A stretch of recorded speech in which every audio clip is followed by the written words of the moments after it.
try to explain it. It gets really funny, and we're seeing all the funniness of it in the trolls, and I'm enjoying them. Because they're getting the funny side of it. And it's funnier for me, because they're trying to explain what they can't. Yes. And so it's beautiful, and they have done such a great job of publicity for this book. I could have never have paid for this much coverage in the news. I would have never, all of you sitting here would have never have known about my book. It would have come, and some little writer would have come in the Hindu and in the Indian Express as far as the common man is concerned. For those who read the Hindu, it's like, oh wow. For those who read the Indian Express, it's oh wow. For me, it is oh wow. But for everyone, right now it's become the talk of the town or the world as far as Malayalis are concerned. That's the feedback I'm getting.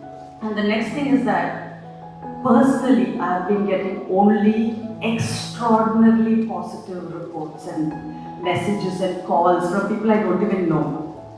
From all over the world, Malayalis from all over the world has been contacting me and saying, wow, I connected with what you said. And that's the only response I'm personally getting.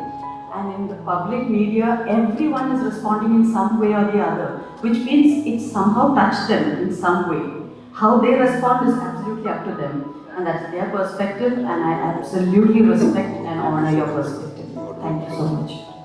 Okay. The book starts very interestingly in Kodaikanal, where it starts some years ago, 2 decades ago, and something happened there which resulted in an epiphanic moment, as we call it, and things moved, the stories changed after that. So tell us about it. Let's go back 20 years over and relive that moment. So the reason, I will not relive the moment here right now, but the very reason why should I talk about this in a book 20 years later? Because I realized that a lot of youngsters are dabbling with a lot of things that they don't know about, just like I did 20 years ago. And I'm here to tell you it's very dangerous. It is very dangerous. You do not play with fire that way. Because these are the things that grow in nature, and nature can have fury, can have great intelligence, but we should have the capacity to handle it, and we usually don't. And because of that moment, in 2004, I had to be on 14 years of psychiatric medication. So whatever you people have seen in the media are bits and pieces of a 3-hour-long interview. So you have not got the whole picture, but those little bits and pieces have created so much media coverage for the book, and I see all of that as destiny.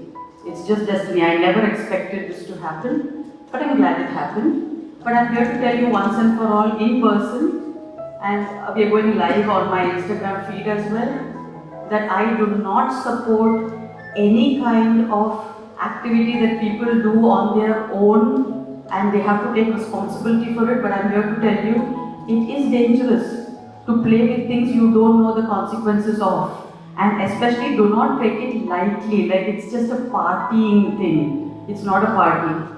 It's a very deep spiritual experience which you may not be able to handle.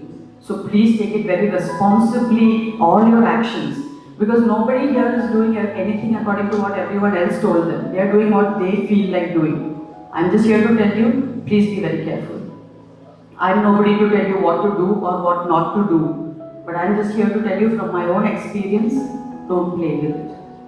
The other thing is, spirituality in itself is each one's personal perspective. So I'm just sharing my perspective. In no way, 100% will anybody else have the same perspective, and that's what makes us all individuals. My perspective cannot be your perspective. But to learn to respect everyone's perspective as a point of view of that which is life itself that flows in every single body. Does anybody here have a doubt whether it is life that keeps your body alive? I hope nobody has that doubt, because to me that's all there is. Life is the one factor that binds us all and makes us all one. We are all one life in many forms. That's all I'm actually talking about in the book, and it's a book on self-realization. And I believe that self-realization is just this much. Just realizing that we are all one same life in different forms. We are all one. That's all I'm trying to say. Thank you. Also the fact that extending to what you said, it also means that the vessel, which is our body, has to be ready to take the light that comes onto us. And if we are not ready, you don't need to call it towards us. Am I correct? If you're not ready, you will not be able to handle when so much consciousness floods the brain. We are consciousness, but how much of us are we living? Do you feel that you're living yourself as life 100%? Do you feel you're living your life 100%? Because you are life itself.